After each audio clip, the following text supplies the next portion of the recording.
जी कैफ 7 आज के लेक्चर का आगाज करते हैं। लेक्चर नंबर हमारा 23, चैप्टर चल रहा था चैप्टर 4। इस चैप्टर में आज के लेक्चर में हम थ्री चैप्टर 3 चल रहा था। इस चैप्टर क्योंकि चैप्टर 3 सबसे बड़ा चैप्टर, काफ़ी दिन हो गए तो मुझे लगा शायद चैप्टर 4 पे पहुंच चुके होंगे, लेकिन कोई मसला नहीं है। बड़ा चैप्टर है तो टाइम ले लेता है ख़त्म होते होते। चैप्टर 3 में हमने आज के लेक्चर में जो कंसेप्ट, चैप्टर 3 किससे रिलेट करता है? वैसे डायरेक्टर से रिलेट करता है। ठीक है, इसमें हमने क्या अभी तक स्टडी किया? डायरेक्टर्स के ड्यूटीज, उनकी पावर्स, फिर क्वालिफिकेशन डिसक्वालिफिकेशन ऑफ डायरेक्टर्स, फिर इलेक्शन ऑफ डायरेक्टर्स, फिर removal of directors, meeting of directors. ये कंसेप्ट हम स्टडी कर चुके हैं। आज हम कंसेप्ट स्टडी करने जा रहे हैं इंडेमनिफिकेशन। इंडेमनिफिकेशन का मतलब होता है कि किसी का अगर कोई नुकसान हो जाए तो उस नुकसान को पूरा करना, यानी हर जाना या नुकसान को कंपनसेट। इंडेमनिफिकेशन मींस कंपनसेशन कह लें, कंपनसेशन के अगर डायरेक्टर्स कंपनी के बिहाफ पे कोई खर्चा करें, उनका कोई नुकसान हो, क्या उन डायरेक्टर्स को कंपनसेशन करना चाहिए, इंडेमनिफिकेशन करनी चाहिए? इसका वन वर्ड आंसर जहन में आता है, यस करनी चाहिए, क्योंकि कंपनी के बिहाफ पे उन्होंने खर्च किया है। लेकिन असल में ये डिपेंड करता है कि डायरेक्टर्स ने जो एक्ट किया है क्या उनकी पावर्स में, उनकी अथॉरिटीज में था। ठीक है, क्या उन्होंने कंपनी के बेनिफिट के लिए वो एक्ट किया है या अपने पर्सनल बेनिफिट के लिए? तो इंडेमनिफिकेशन डिपेंड करेगी।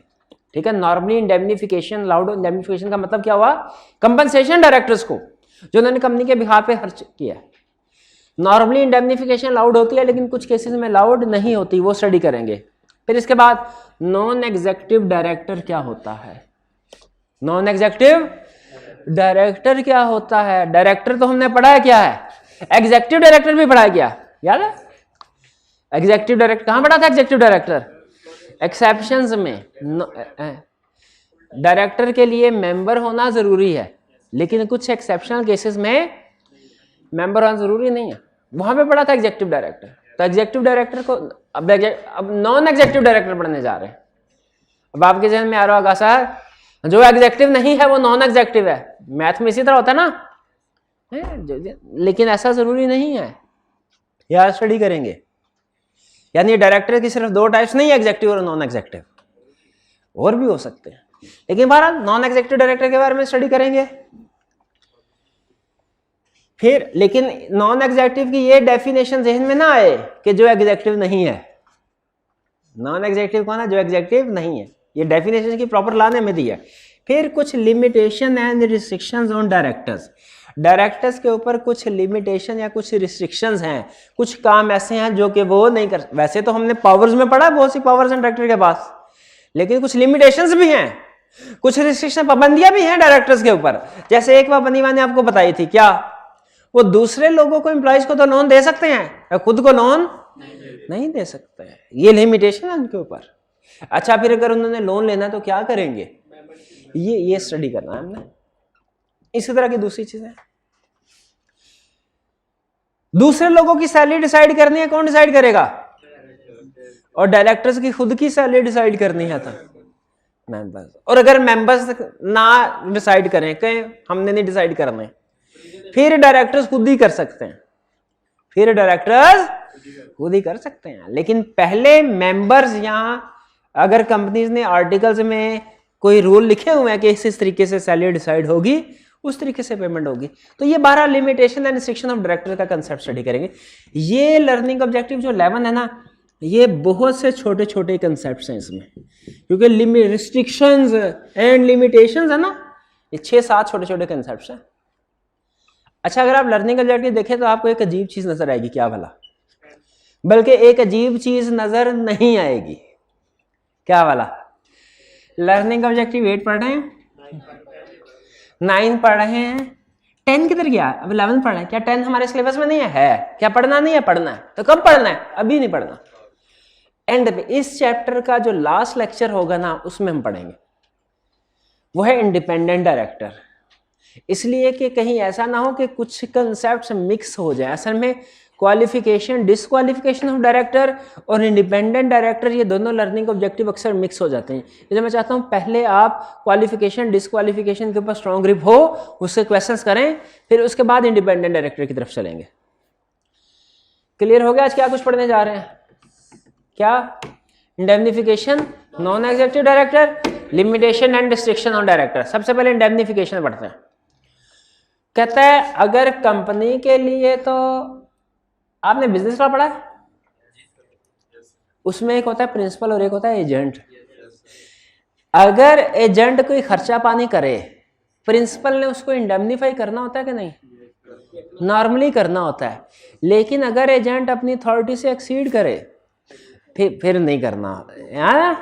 फिर कर सकता है, रेटिफाई करना चाहिए, रेटिफाई कर सकता है, लेकिन लायबल नहीं है प्रिंसिपल। अगर वो ना करना चाहे तो कह सकता है कि भाई मैंने तुम्हें इंडेमनीफाई नहीं करना नहीं किया क्योंकि तुमने मेरे कहे के मुताबिक अमल नहीं किया। एग्जैक्टली उसी तरह क्या डायरेक्टर्स कंपनी के एजेंट हैं? उसी तरह अगर डायरेक्टर्स कंपनी के बिहाफ पे कोई काम करते हैं, कोई खर्चा करते हैं, क्या कंपनी को इंडेमनीफाई करना चाहिए? Normally yes. लेकिन अगर किसी डायरेक्टर ने कोई नेग्लिजेंस या ब्रीच ऑफ ड्यूटी की, किसी डायरेक्टर ने नेग्लिजेंस या ब्रीच ऑफ ड्यूटी की, ब्रीच ऑफ लॉ की, तो उस सूरत में डायरेक्टर्स या कोई भी ऑफिसर होगा उसको इंडेमनीफाई नहीं किया जाएगा। और अगर ऐसा कोई एग्रीमेंट किया जाता है तो वो वाइड होगा। कुछ कुछ बात समझ आई? आपने अभी तक जितनी भी लीगल प्रोविजन पढ़ी है, कहीं पे पेनल्टी पड़ा है? कोई लेवल 1 लेवल 2 की पेनल्टी होगी? किस कंसर्ट में पढ़ा था? इसी बुक में, इसी चैप्टर में कहीं पढ़ा होगा। डायरेक्टर इनएलिजिबल हो और एक्ट करे और पॉइंट हो जाए तो उसे पेनल्टी पे करना पड़ा। अच्छा, अगर ये भाईजान है, मैं कंपनी का शेयर होल्डर हूँ, ये मेरे फेवरेट है, मेरे इशारों पे चलते हैं, मैंने कहता हूँ भाई मेरी कंपनी में आप डायरेक्टर लग जाओ। लेकिन सर डायरेक्टर कैसे लग रहा हूँ? मैं तो डिफॉल्टर हूँ फाइनेंशियल इंस्टीट्यूशन का, मैं तो फाइनेंशियल इंस्टीट्यूशन का डिफॉल्टर हूँ, मैं लिस्टेड कंपनी में डायरेक्टर नहीं लग सकता। मैं क्या कह रहा हूँ? मैं कह रहा हूँ ना मैं लग जाऊँ तो आ जाओ, किसी को पता ही नहीं चलेगा, हम बताएंगे नहीं किसी को। लेकिन सर फिर भी अखबार में खबर आ सकती है, कोई खुबरी हो सकती है, आज ना इसे 2 साल बाद 3 साल बाद पकड़े जाएंगे। मैं कहूँगा जब पकड़े जाएंगे ना तो तुम्हें जो भी पेनल्टी पे करोगे तुम करनी पड़ेगी, मैं तुम्हें इंडेमनीफाई कर दूंगा।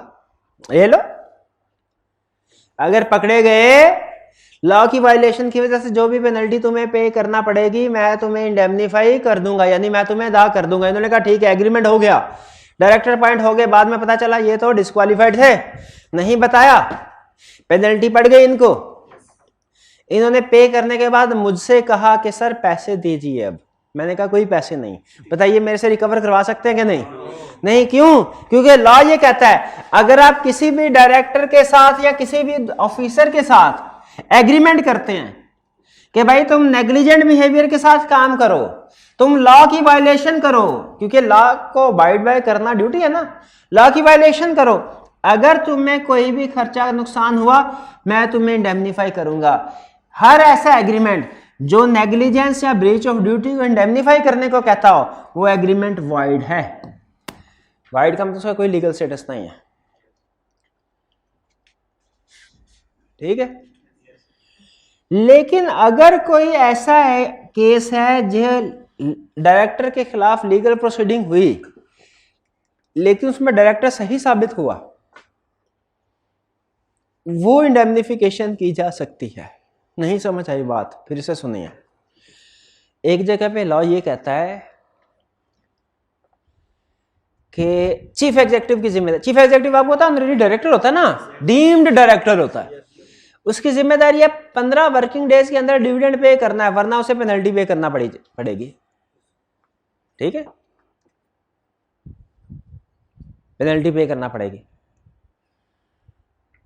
अब मैं मेजॉरिटी शेयर होल्डर हूं, मैंने डायरेक्टर को क्या कहा, चीफ एग्जीक्यूटिव को, मैं कहा भाई डिविडेंड 15 दिनों में पे ना करो, रहने दो, कंपनी में पैसों की डिक्लेयर कर दिया है, अभी पे ना करो, पैसों की ज़रूरत है, नए प्रोजेक्ट में पैसा लगाते हैं, वहाँ से प्रॉफिट आएगा फिर देखी जाएगी। चीफ एग्जीक्यूटिव ने कहा सर लॉ ने कहा हुआ है कि अगर मैंने 15 दिन के अंदर डिविडेंड पे नहीं किया ना तो पेनल्टी पे करना पड़ेगी। अब मैंने क्या एग्रीमेंट किया, मैंने कहा अगर तुम्हें पेनल्टी पे करना पड़ती है ना तो जो भी पेनल्टी पे करनी पड़ेगी मैं तुम्हें इंडेमनीफाई कर दूंगा। बताइए ये एग्रीमेंट वैलिड है कि वॉइड है? ये वॉइड है क्योंकि उसने ब्रीच ऑफ ड्यूटी नेग्लिजेंस का लॉ की वायलेशन की है, ये एग्रीमेंट वॉइड है। अच्छा अब आगे सुना, फर्ज कीजिए कि डायरेक्टर ने थर्ड पार्टी के साथ एग्रीमेंट किया, किसी को एम्प्लॉय रखा, उसने काम सही नहीं किया, डायरेक्टर ने टर्म्स ऑफ द कॉन्ट्रैक्ट के मुताबिक उसको नोटिस दिया फायर करने का, उसे नौकरी से निकाल दिया। अब उस एम्प्लॉय ने डायरेक्टर के खिलाफ केस फाइल कर दिया कि सर इसने सही तरीके से मुझे नहीं निकाला, अनफेयर मीन से मुझे निकाला। केस चला, क्या केस चलने में डायरेक्टर के पैसे लगेंगे? डायरेक्टर ने फीस दी होगी लॉयर को, इसमें कुछ एक्सपेंसेस इनकर हुए, अदालत ने फैसला किया डायरेक्टर ठीक था, केस इज डिसमिस्ड। क्वेश्चन मेरा सिंपल और एक यस नो में आंसर करना है, क्या इस केस के ऊपर डायरेक्टर के जितने पैसे लगे डायरेक्टर कंपनी से इंडेमनीफाई करवा सकता है? भाई यस करवा सकता है। क्यों? क्योंकि डायरेक्टर का पर्सनल केस नहीं था और इसमें डायरेक्टर का कसूर भी नहीं था, ये लीगल प्रोसीडिंग सक्सेसफुल। अगर सारे केस के फैक्ट्स यही रहे, फर्क सिर्फ इतना हो कि केस का फैसला डायरेक्टर के खिलाफ आ जाए कि बाकी इसने सही तरीके से डिसमिस नहीं किया इसको, अनफेयर मीन से डिसमिस किया इसको, इस सूरत में केस के ऊपर जो पैसे लगे होते क्या डायरेक्टर वो इंडेमनीफाई करवा सकता? वो नहीं करवा सकता था। लीगल प्रोसीडिंग्स वगैरह के पैसे रिकवर करवा सकते हैं, लेकिन कब? If successful. ये समझाए इंडेमनिफिकेशन का पॉइंट कि नॉर्मल लीगल वैलिड एक्ट्स के लिए डायरेक्टर्स की इंडेमनिफिकेशन की जाएगी, लेकिन अगर डायरेक्टर्स ब्रीच ऑफ ड्यूटी करते हैं, अपनी ड्यूटी से बाहर जाते हैं, अथॉरिटी से बाहर कोई काम करते हैं, इलीगल काम करते हैं, उस केसेस में डायरेक्टर्स के जो भी एक्सपेंसेस इंडेमनिफिकेशन नहीं होगी। दो एग्जांपल मैंने आपको दी, एक लीगल केस जिसमें डायरेक्टर हार गया, एक लीगल केस जिसमें डायरेक्टर जीत गया। जीत के बारे में इंडेमनिफिकेशन होगी, हार के बारे में नहीं। ये क्लियर है जी? आगे चलते हैं। ये इंडेमनिफिकेशन तो हो गया ओके। अब आगे नॉन एग्जीक्यूटिव डायरेक्टर्स की डिफरेंट टाइप्स हैं, डायरेक्टर्स की डिफरेंट टाइप्स हैं। एक है रेगुलर डायरेक्टर जो कंपनी का शेयर होल्डर भी होता है। याद है फ्रेश सिलेक्शन ऑफ डायरेक्टर का कंसेप्ट? अगर आपके पास रिक्वायर्ड परसेंटेज आ जाए तो आप कंपनी को नोटिस दे सकते हैं और कंपनी 30 दिन के अंदर अंदर प्रोसीड करेगी फ्रेश सिलेक्शन करवाने के लिए। लिस्टेड कंपनी है तो कमीशन के रूल्स एंड रेगुलेशन को फॉलो करेगी। याद है ये कंसेप्ट? तो एक वो डायरेक्टर्स होते हैं जो अपने शेयर होल्डिंग की बेस के ऊपर डायरेक्टरशिप का इलेक्शन लड़ते हैं और जीतते हैं, अपनी शेयर होल्डिंग की बेस पे, किसी की बेनिफिशियल शेयर होल्डिंग की, किसी दूसरे के कहने पे नहीं। जैसे एक होता है डायरेक्टर जो किसी दूसरे को रिप्रेजेंट कर रहा होता है, ये पता है गवर्नमेंट को या बड़ी कॉर्पोरेट को, नॉमिनी डायरेक्टर, नॉमिनी डायरेक्टर, ठीक है, उसका भी शेयर होल्डर होना जरूरी नहीं है, ठीक है। समटाइम ऐसा होता है कि कोई जेन्युइन डायरेक्टर जो होता है ना, जेन्युइन शेयर होल्डर, वो खुद डायरेक्टर नहीं बनना चाहता, किसी दूसरे को कहता है तुम मेरे हिस्से के डायरेक्टर बन जाओ। इसकी एक कॉमन एग्जांपल आपको देता हूं। एक पर्सन मैक्सिमम 5 लिस्टेड कंपनी में डायरेक्टर बन सकता है। फर्ज कीजिए मेरे पास बहुत ज्यादा पैसा, अरबों रुपया, और मैं नहीं है हाँ, और ना ही कोई ख्वाहिश है अरबों रुपया आने की, आ जाए तो बुरी बात भी नहीं है, वेलकम। तो मैं 5 कंपनी का डायरेक्टर बन गया, छठी कंपनी के भी शेयर्स मेरे पास है, लेकिन मैं उसका डायरेक्टर नहीं बन सकता। फिर मैं क्या मैं अपना फ्रंट मैन ढूंढूंगा, ऐसा बंदा जो मेरे इशारों पे चले। उससे कहूंगा तुम इस कंपनी के डायरेक्टर बन जाओ। वो कहेगा सर मेरे पास तो शेयर्स ही नहीं है। मैं कहूंगा मैं तुम्हें शेयर ट्रांसफर करता हूं, मैं तुम्हें, ये डीलिंग गौर से सुनिएगा, ये बार बार आएगी। इसे लॉ ये कहता है अगर मैं अपने शेयर्स इनके नाम पे ट्रांसफर कर देता हूं ना और फिर ये डायरेक्टर बन जाते हैं, तो लॉ ये कहता है कि ये डायरेक्टर तो हैं लेकिन और शेयर होल्डर भी हैं, लेकिन बेनिफिशियल शेयर होल्डर नहीं है। बेनिफिशियल शेयर होल्डर मैं हूं। बेनिफिशियल शेयर होल्डर पता कौन था? जिसको शेयर होल्डर होने के बेनिफिट भी मिले, डिविडेंड, वोटिंग राइट। अच्छा अब आपने ना ये एक बात आपके समझ में आ रही होगी कि मैं अगर इसके नाम पे शेयर ट्रांसफर कर दिए ना तो ये कभी भी शेयर बेच के भाग सकता है। इस तरफ सोचने की जरूरत नहीं। जो शेयर ट्रांसफर कर रहे होते हैं ना, तो जो बेनिफिशियल शेयर होल्डर है वो अगर किसी दूसरे पर्सन को शेयर ट्रांसफर कर रहे हो जो बेनिफिशियल शेयर होल्डर नहीं है, शेयर होल्डर है बेनिफिशियल नहीं है, तो कुछ ना कुछ ऐसा इंतजाम किया होता है कि ये भागने ना पाए। जैसे एक छोटी सी एग्जांपल हो सकता है, मैंने शेयर ट्रांसफर किए हो लेकिन दोनों की जॉइंट शेयर होल्डिंग में। जॉइंट शेयर होल्डिंग का कंसेप्ट है, जॉइंट प्रॉपर्टी बेचनी हो ना तो किसके साइन लगते हैं? दोनों के। अब ये शेयर होल्डर तो है लेकिन मेरी मर्जी के बगैर शेयर बेच नहीं सकता। कंसेप्ट समझ आया बेनिफिशियल शेयर होल्डिंग का? और लोग क्यों अपनी शेयर होल्डिंग दूसरे के नाम पे ट्रांसफर करते हैं ये भी समझ आ गया, ताकि वो डायरेक्टर बन सके और इनके इशारों के मुताबिक काम कर सके। और हम खुद क्यों नहीं बन सकते? क्योंकि पहले ही हम सफिशिएंट कंपनीज के डायरेक्टर हैं। ये कंसेप्ट। तो एक तो है रेगुलर डायरेक्टर। रेगुलर डायरेक्टर कौन है? जो खुद बेनिफिशियल शेयर होल्डर है और खुद ही कंपनी का डायरेक्टर भी है। ये समझ आ गया? तो फिर उसको क्या मिलेगा? बेनिफिट्स तो आपने सारे देने हैं। उसको क्या मिलेगा? बैठे बैठाए उसको नौकरी मिल गई काफी नहीं है? जिसको शेयर ट्रांसफर किए हैं उसको कह रहे हैं ना। और बैठे बैठाए उसको डायरेक्टर बना दिया, इज्जत की जगह पे बैठा दिया, ये काफी नहीं है। हाँ, मीटिंग के अटेंड करने के लिए जाएगा, उसकी फीस मिलेगी, उसके लिए ये काफी नहीं है। अब आप क्या चाहते हैं? सारे शेयर उसको दान कर दूं मैं कि भाई आपकी मेहरबानी, आप मानने हैं कंपनी का डायरेक्टर बने, ये ले मेरे सारे शेयर आपके हुए। ऐसे थोड़ी होता है। उसके लिए यही बहुत है, ये बहुत। हाँ, अगर शेयर्स कंप्लीटली ट्रांसफर कर दूं जी, हाफ नहीं करेगा। जॉइंट शेयर होल्डिंग का मतलब हाफ नहीं होता। ये आपको एक लेक्चर में समझाया था मैंने। हाँ बिल्कुल। अगर एक मकान दो भाइयों के नाम पे ट्रांसफर किया जाए, फर्ज कीजिए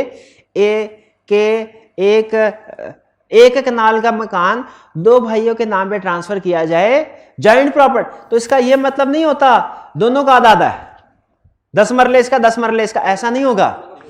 लॉ ये कहता है कि उस मकान के एक इंच के ऊपर दोनों भाई मालिक हैं, और 1 इंच को भी बेचना है ना, तो जब तक दोनों भाई इकट्ठे साइन नहीं करेंगे प्रॉपर्टी नहीं बिकेगी। जॉइंट प्रॉपर्टी का कंसेप्ट, जॉइंट प्रॉपर्टी का मतलब हाफ प्रॉपर्टी नहीं होता, ये ज़हन में रखिएगा। ये एक दफा बड़ा इशू आया था, मुझे याद है। गवर्नमेंट ने कहा था 5 मरले से ऊपर जितना भी घर है ना उनको टैक्स देना पड़ेगा। तो उस वक्त एक बड़े सिग्निफिकेंट मिनोरिटी, मतलब बहुत से लोग थे, उन्होंने कहा था कि हमारा तो घर है 8 मरले का, जॉइंट प्रॉपर्टी है 2 भाइयों की, दोनों का 4-4 मरला है, तो हमने तो टैक्स नहीं अदा करना। गवर्नमेंट ने क्या करना, कहा ऐसी की तैसी टैक्स नहीं अदा करना, ये 8 मरले का है। ये जॉइंट प्रॉपर्टी जो है ना, ये आधी डिस्ट्रीब्यूट नहीं होती, पूरी है प्रॉपर्टी। तो ये हमारा 5 मरले क्राइटेरिया से एक्सीड कर रहा है, आपको टैक्स देना पड़ेगा इसके ऊपर, जो भी लग्जरी टैक्स है, जो भी था अल्लाह जाने उस वक्त। तो इसीलिए ध्यान में रखिएगा, बाज़ औक़ात ट्रांसफर कर दिए जाते हैं लेकिन वो बंदा कहीं भागता नहीं है, ये ध्यान में रखिएगा। हमने इंतजाम ऐसे किए होते हैं जी। रेगुलर डायरेक्टर कौन सा है? बेनिफिशियल शेयर होल्डर भी है, कंपनी का डायरेक्टर, ये तो हो गया जेन्युइन केस। एक होता है एग्जीक्यूटिव डायरेक्टर, ये कौन है? ये शेयर होल्डर भी है, डायरेक्टर भी है। ये शेयर होल्डर नहीं है, क्या एम्प्लॉई है, फुल टाइम एम्प्लॉई है, इस वजह से डायरेक्टर बना, लेकिन ये शेयर होल्डर नहीं होता। और ये कौन है जो ना शेयर होल्डर है ना एम्प्लॉई है, इसको फ्री में नौकरी मिल गई। अच्छा ये ध्यान में रखिएगा, आपके ध्यान में क्वेश्चन आएगा, सर हमने एग्जीक्यूटिव डायरेक्टर तो एक्सेप्शन पढ़ा ही है, नॉन एग्जीक्यूटिव डायरेक्टर एक्सेप्शन में नहीं पढ़ा।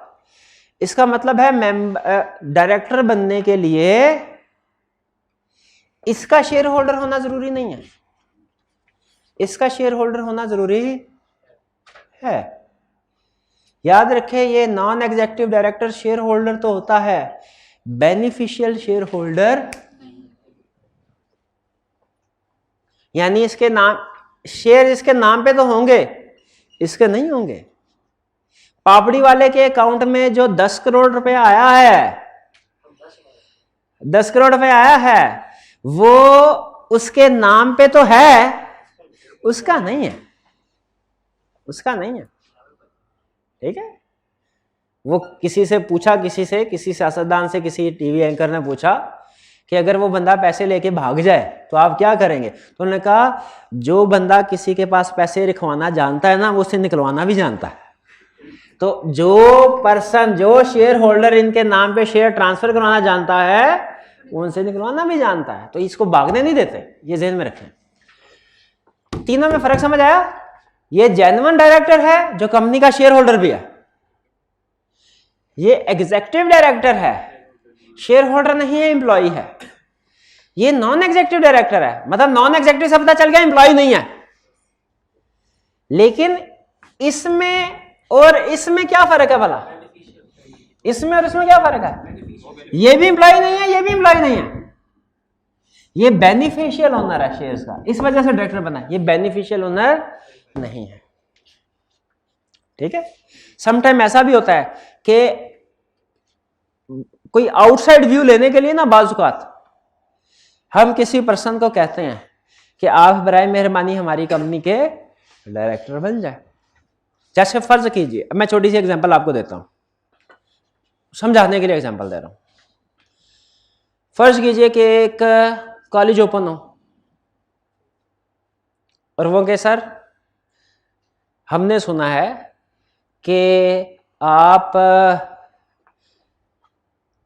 साइंस बड़ी अच्छी पढ़ाते हैं, आप आके हमारे कॉलेज में साइंस पढ़ाइए। फर्ज कीजिए मैं साइंस का एक अच्छा टीचर हूं, कॉलेज की कोशिश होगी। उन्होंने कहा कि आप बिजनेस में इन्वेस्ट करेंगे, मैंने कहा नहीं मुझे इन्वेस्टमेंट की जरूरत नहीं है, मैंने शेयर होल्डर नहीं बनना, ठीक है। उन्होंने कहा अच्छा आप हमारी कंपनी का डायरेक्टर बन जाए।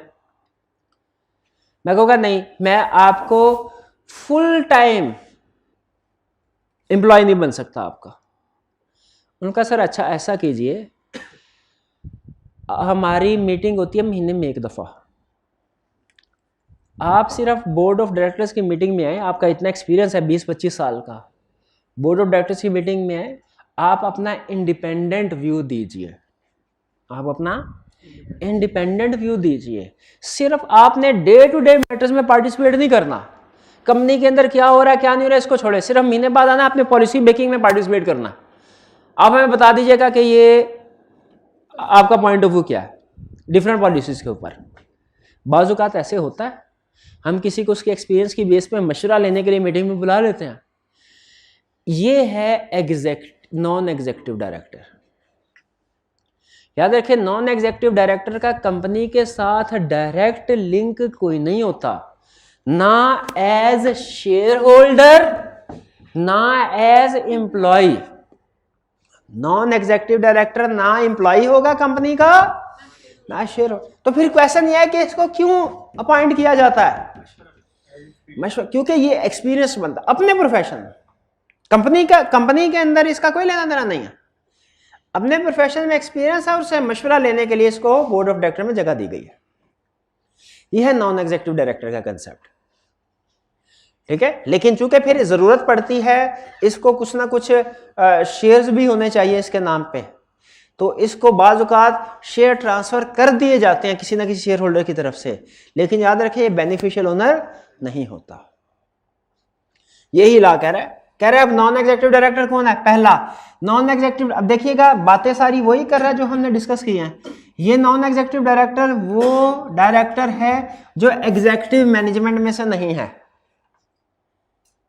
एग्जीक्यूटिव मैनेजमेंट में से यानी कंपनी का एम्प्लॉय, दूसरे लफ्जों में उसने एग्जीक्यूटिव डायरेक्टर से डिफरेंशिएट कर दिया, क्योंकि अगर मैनेजमेंट का हिस्सा होता तो एग्जीक्यूटिव डायरेक्टर कहलाता। एग्जीक्यूटिव मैनेजमेंट में से नहीं है। Does not give his whole working time, ये दोनों तकरीबन एक ही बात, ये भी उसने एग्जीक्यूटिव डायरेक्टर को डिफरेंशिएट कर दिया। ये होल वर्किंग टाइम अपना क्यों, महीने में एक दफा आता, ठीक है। जैसे फर्ज कीजिए कोई साइंटिस्ट है, ठीक है, डॉक्टर समर मुबारक, ठीक है, कदीर साहब तो फौत हो गए ना, अल्लाह ताला जन्नत सेव करे। हम डॉक्टर समर मुबारक कहते हैं, सर जी आप अपने रिटायर हो गए लेकिन आपका इतना एक्सपीरियंस है, हम एक साइंस कॉलेज बनाने लगे हैं, आप हमें आके कुछ गाइडेंस दे दिया कीजिए कि हम किस तरीके से अपने बच्चों को ट्रेन कर सकते हैं इस फील्ड में। अब वो डॉक्टर साहब खुद तो नहीं, फुल टाइम एम्प्लॉय तो नहीं होंगे। ये है नॉन एग्जीक्यूटिव डायरेक्टर का कंसेप्ट। वो अपना फुल टाइम भी नहीं दे रहे होंगे कंपनी को। Does not give his whole working time, समझ आया। वो सिर्फ कितना टाइम दे रहे होंगे मीटिंग की हद तक, महीने में 2-3 घंटे बस। अच्छा, इन दो लाइनों में ना उसने डिफरेंशिएट किया नॉन एग्जीक्यूटिव डायरेक्टर को एग्जीक्यूटिव डायरेक्टर से। अगली लाइन में देखिए क्या कह रहा है, not beneficial owner of company or associated company. इसमें इस रेगुलर डायरेक्टर से डिफरेंशिएट कर रहा है। इसका मतलब हम ये कह सकते हैं नॉन एग्जीक्यूटिव डायरेक्टर जो है ना कंपनी का बाकायदा कोई ओनर है और ना ही कंपनी का कोई एम्प्लॉय है, ना ही कंपनी का कोई एम्प्लॉय है। receives no remuneration except meetings, meeting fees के अलावा कोई सैलरी, क्यों सैलरी क्यों नहीं ले रहा भाई, लेनी भी नहीं चाहिए, क्यों, एम्प्लॉय जो नहीं है, टाइम जो नहीं देता कंपनी को। फिर इसको क्यों रखा हुआ है, आखिरी लाइन में इसका जवाब दे रहा है, क्योंकि ये आउटसाइड व्यू पॉइंट देता है, आउटसाइड व्यू पॉइंट। अच्छा, अब मैं आपके सामने एक जजमेंटल क्वेश्चन रखता हूं, जजमेंटल क्वेश्चन, क्योंकि नॉन एग्जीक्यूटिव डायरेक्टर की सिर्फ डेफिनेशन ही वो तो आप रट लेंगे, इसका कंसेप्ट भी समझ में आना चाहिए। मुझे बताइए, एक कश्ती है, ठीक है, एक कश्ती है, जहाज है, उसमें कुछ मुसाफिर बैठे हैं। जहाज का कंट्रोल किसके हाथ में होना चाहिए? नहीं भाई, उस बंदे, 2 ऑप्शन दे रहा हूं, उस बंदे के हाथ में जो जहाज का मुसाफिर है या उस बंदे के हाथ में जो जहाज का मुसाफिर नहीं है।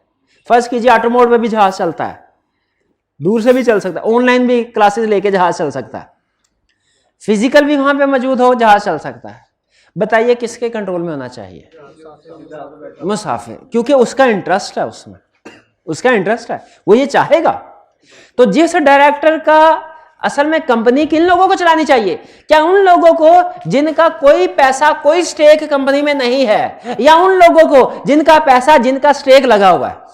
अच्छा, ये एक बड़ी डिस्कशन होती रही है, इसका जवाब इतना आसान नहीं है। पहले जो जहन में आंसर आता है वो ये आता है कि जिनका स्टेक लगा हुआ है, क्योंकि वो फिर अच्छे फैसले करेंगे। जो जहाज में सवार है ना वही जहाज चलाएगा, उसे पता है मैं गलत फैसला करूंगा जहाज डूबेगा, मैं भी डूबूंगा। जो दूर बैठा ना उसे पता भाई मैंने गलत फैसला कर भी लिया ना, मैं तो बाहर बैठा हूं, डूबेंगे तो जहाज वाले डूबेंगे। तो इसीलिए लॉ ये कहता है कंपनी के अंदर ऐसे डायरेक्टर लाजमी होने चाहिए जिनका स्टेक मौजूद है, चाहे वो स्टेक शेयर्स की फॉर्म में है, चाहे वो स्टेक एम्प्लॉयमेंट की फॉर्म में है। ये डायरेक्टर तो होने ही चाहिए, लेकिन साथ ही साथ सारे ना सही कुछ डायरेक्टर्स नॉन एग्जीक्यूटिव भी होने चाहिए जिनका कंपनी में कोई स्टेक नहीं है, ताकि जब ये पॉलिसी मेकिंग हो रही है तो इंडिपेंडेंट पॉइंट ऑफ व्यू दे, इंडिपेंडेंट पॉइंट ऑफ व्यू दे। क्योंकि हो सकता है शेयर होल्डर जो फैसला करे ना, वो शेयर होल्डर कहें भाई, अब देखें डिसीजन मेकिंग, अपना प्रोजेक्ट चलाना है ये नया, ये पेट्रोल से चलाएं कि कोयला से चलाएं? कोयला सस्ता पड़ता है, पेट्रोल तो आजकल रेट बहुत ज़्यादा है, कोयला से चलाते हैं। लेकिन किसी इंजीनियर ने बताया सर कोयला से पोल्यूशन बहुत ज़्यादा होगी। उन्होंने कहा खैर है, हमारा तो शेयर प्राइस तो बढ़ेगी ना, प्रॉफिट तो बढ़ेगा। ये फैसला क्या करेंगे? इतने पॉइंट ऑफ व्यू से सही है, आपके पॉइंट ऑफ व्यू से, क्योंकि आप बाहर बैठे हैं। अगर इसी कंपनी के आप शेयर होल्डर हो ना, मेजॉरिटी शेयर, तो आप शायद ये कहें नहीं फैसला ठीक है। ये क्लियर? ये फैसला इफेक्टेड हो सकता है, ठीक है। यानी अच्छा, दूसरा एग्जीक्यूटिव डायरेक्टर। एग्जीक्यूटिव डायरेक्टर बैठ, फैसला हो रहा है क्या डायरेक्टर्स की मीटिंग में कि डायरेक्टर्स की तनख्वाह बढ़ाई जाए कि ना बढ़ाई जाए। फर्ज कीजिए कि मेंबर्स, आर्टिकल्स में कुछ नहीं लिखा हुआ इस बारे में, आर्टिकल साइलेंट है। आर्टिकल्स ने कहा कि मेंबर जो है वो सैलरी खुद डिसाइड कर ले। अब डायरेक्टर ने फैसला करना है कि क्या सैलरी बढ़ाई जाए कि नहीं बढ़ाई जाए। जैसे आप देखते होंगे कि वो जो MNAs वगैरह हैं वो क्या करते हैं, वो अपनी सैलरी खुद ही बढ़ा लेते हैं ना, सारे उधर ही बैठे होते हैं, खुद ही फैसला करते हैं, खुद ही सैलरी बढ़ा देते हैं। हालांकि आम जो गवर्नमेंट एम्प्लॉई है वो इस पोजीशन में नहीं होता अपनी सैलरी खुद बढ़ा ले। तो कंपनी के अंदर आम एम्प्लॉय इस पोजीशन में नहीं है, लेकिन डायरेक्टर ने फैसला किया, ईद आ गई है, सारे डायरेक्टर को एक एक दो दो तीन तीन सैलरी बोनस मिलनी चाहिए।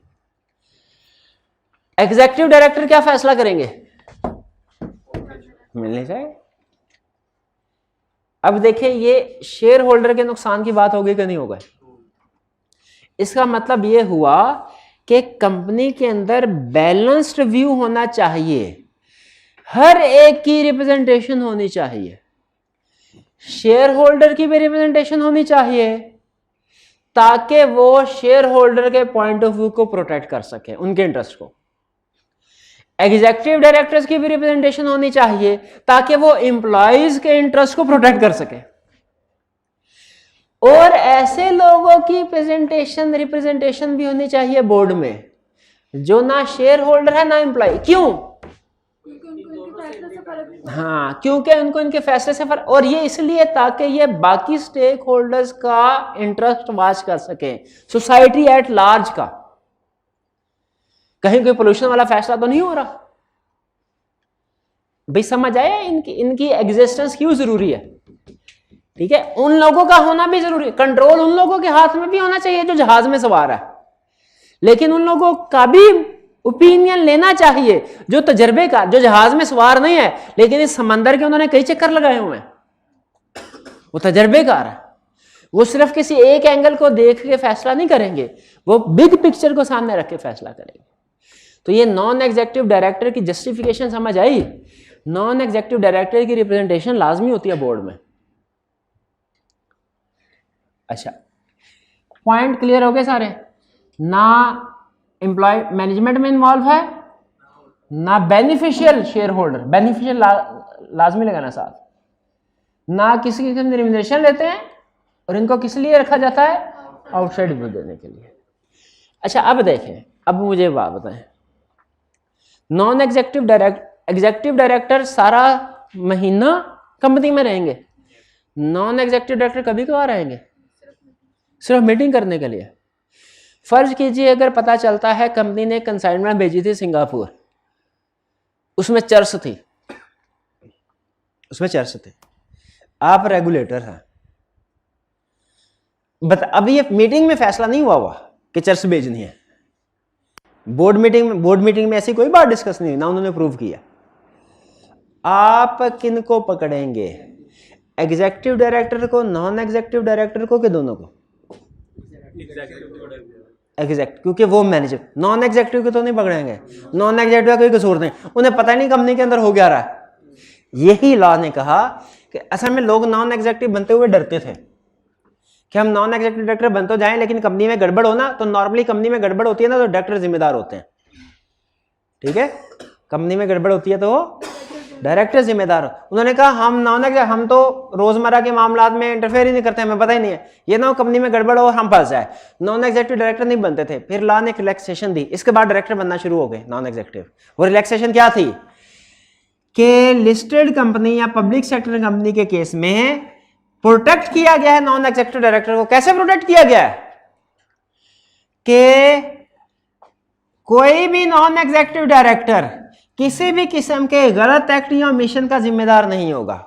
कंपनी किसी भी किस्म का कोई गलत एक्शन लेती है, कोई गलत काम करती है, कंपनी के अंदर कोई भी एम्प्लॉय गलत काम करते हैं तो रेगुलर डायरेक्टर या एग्जीक्यूटिव डायरेक्टर तो जिम्मेदार होंगे, नॉन एग्जीक्यूटिव डायरेक्टर जिम्मेदार नहीं है, अनलेस के ये एक्ट या ओमिशन उनकी कंसेंट रजामंदी से हुआ हो या उन्होंने डिलीजेंटली ड्यू डिलीजेंस के साथ काम नहीं किया। यानी जब तक उनका आशीर्वाद शामिल नहीं होगा उस गलत काम में, तब तक नॉन एग्जीक्यूटिव डायरेक्टर को जिम्मेदार करार नहीं दिया जाएगा। मीटिंग के बाद हाँ बिल्कुल, जैसे अगर मीटिंग में डिस्कस हुआ भाई चर्च से भेजी जाए कि नहीं, और नॉन एग्जीक्यूटिव डायरेक्टर ने कहा ठीक है जी भेजी जाए, तो इस सूरत में तो नॉन एग्जीक्यूटिव डायरेक्टर को सजा मिलनी चाहिए ना, क्योंकि इनके नॉलेज में था, उनके कंसेंट के साथ यह काम हुआ है। लेकिन अगर उनकी कंसेंट के बगैर हुआ फिर तो नॉन एग्जीक्यूटिव डायरेक्टर समझ आ गई क्या है, इसको प्रोटेक्शन क्या मिली ये भी क्लियर हो गया। प्रोटेक्शन मिलनी चाहिए थी कि नहीं मिलनी चाहिए। अच्छा पहले मुझे बताएं, आपका क्या जजमेंटल क्वेश्चन पूछता हूं, आपके ख्याल में कंपनी के अंदर सिर्फ एग्जीक्यूटिव डायरेक्टर होने चाहिए और रेगुलर के नॉन एग्जीक्यूटिव भी होने चाहिए? नॉन एग्जीक्यूटिव भी होने चाहिए, तजर्बा। और नॉन एग्जीक्यूटिव डायरेक्टर को प्रोटेक्शन मिलनी चाहिए कि नहीं मिलनी चाहिए? मिलनी चाहिए, उनको बेचारों को तो कसूर ही नहीं है ना, शर्त यह है कि उनकी इन्वॉल्वमेंट ना हो उस एक्ट में, ये ध्यान में रखिए। चलिए ये तो था हमारा इंडेमनिफिकेशन, और इंडेमनिफिकेशन के बाद नॉन एग्जीक्यूटिव डायरेक्टर प्रोटेक्शन भी कर लिया। हाँ नहीं, ये रीजन बता रहा है, जो give an outside view point है, रीजन बता रहा है कि आउटसाइड व्यू पॉइंट से मुराद समझ लें independent view point, independent view point. नहीं वो बिल्कुल बिल्कुल वो तो आपको सिर्फ एक रीजन बताने के लिए कि क्यों नॉन एग्जीक्यूटिव डायरेक्टर की जरूरत पेश आ सकती है। ये नॉर्मली ये आउटसाइड व्यू लाजमी नहीं है, लाजमी नहीं, हाँ, लेकिन नॉर्मली ये आउटसाइड व्यू पॉइंट की वजह से ही इनको पॉइंट किया जाता है। Indemnification clear, non executive director protection भी क्लियर। अब क्या स्टडी करना है, इसमें से कुछ लिमिटेशन हमने पढ़ी हुई है। वो लिमिटेशंस क्या है? एक तो ये लिमिटेशन है मैक्सिमम डायरेक्टरशिप वाली, एक डायरेक्टर मैक्सिमम कितनी कंपनीज में डायरेक्टर हो सकता है? 5 लिस्टेड कंपनीज में, और इसमें आपने लिस्टेड कंपनीज को सॉरी सब्सिडरीज को नहीं गिनना। 5 लिस्टेड कंपनी में डायरेक्टर हो सकता है एक्सक्लूडिंग सब्सिडी। यूं समझ लीजिए कि लॉ ने लिमिट लगाई हुई है कि मैक्सिमम आप इतने कंपनीज में डायरेक्टर हो सकते हैं, इससे ज्यादा में नहीं हो सकते। अनलिस्टेड में जितना मर्जी हो जाए कोई टेंशन नहीं। अच्छा फिर इसके बाद next, loan or guarantee to directors. क्या डायरेक्टर्स को लोन दिया जा सकता है? अच्छा इसमें कह रहे हैं including spouse or minor child or holding, यानी डायरेक्टर को लोन दे वो भी वही बात है, स्पाउस या माइनर चाइल्ड को लोन दे वो भी वही बात है, और अगर होल्डिंग कंपनी के डायरेक्टर को लोन दे तो भी यही बात। यानी ये प्रोविजन सिर्फ कंपनी के डायरेक्टर को नहीं, होल्डिंग को, स्पाउस को, कंपनी की होल्डिंग कंपनी के डायरेक्टर को भी कवर करता है, और डायरेक्टर की स्पाउस और माइनर चाइल्ड को भी कवर करता है। क्या डायरेक्टर को लोन या गारंटी दी जा सकती है? यस, लेकिन शर्त क्या है? मेंबर्स की अप्रूवल हो, मेंबर्स रेजोल्यूशन पास, यानी डायरेक्टर्स को लोन देने के लिए मेंबर्स की अप्रूवल की जरूरत है, और साथ ही साथ अगर लिस्टेड कंपनी है कमीशन की अप्रूवल की भी जरूरत है। लेकिन ये अप्रूवल फाइनेंशियल इंस्टीट्यूशन के केस में नहीं चाहिए। यानी बैंक अगर अपने डायरेक्टर को लोन देता है तो बगैर अप्रूवल ऑफ मेंबर और कमीशन के दे सकता है। क्यों? इसका काम ही है, ये वो सारी दुनिया को दे रहा है तो इसको भी आम दुनिया समझ के दे डायरेक्टर को लोन। लेकिन डायरेक्टर्स के लेकिन फाइनेंशियल इंस्टीट्यूशन के अलावा और कोई भी कंपनी हुई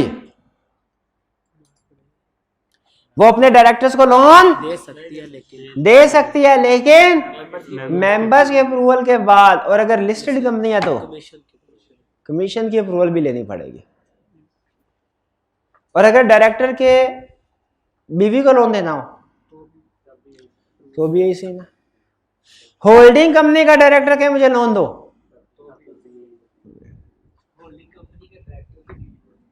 होल्डिंग कंपनी के डायरेक्टर की भी तो भी है। ठीक है, लॉ ने दोनों को कवर कर दिया, कंपनी और उसकी होल्डिंग भी है, डायरेक्टर उसके रिलेटिव्स की भी।